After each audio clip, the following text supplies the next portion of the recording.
Hello, good morning. I am here in Binaubao, Bantayan Island. And for today's video, I am going to show you the other places here.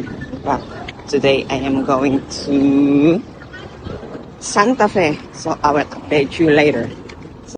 So before guys, maadto ta sa Santa Fe, ari sa ta sa plaza since maagian naman ni dito sa lahang balay. So let's go guys, maadto sa ta sa plaza.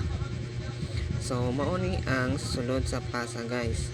Nindot jud kayo ni siya dire guys. Presko ang hangin, mingaw since buntag pa man kana mao ni lang simbahan dito. Katoliko jud ni sila guys. Then nakalakaw sa tagamay. Sige. Tan-aw na to, duulo na to ang simbahan. I-zoom na to gamay. Sige. Mao na diha.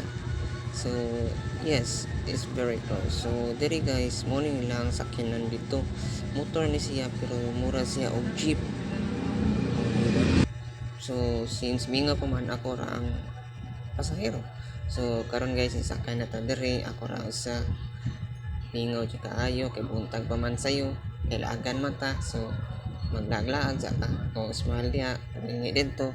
Sige. Diri guys na nata sa Santa Fe. So karon ato anak ining ipakita ang view. Diri guys doon na siya port since doon sa port thank you kayo ni siya guys. Ang tubig kay tin-aw kaayo o tin-aw pa sa inyong mga konsensya. Load kayo ni siya diri guys. Since ang weather kay nindot pud kaayo nindot pa sa inyong relasyon.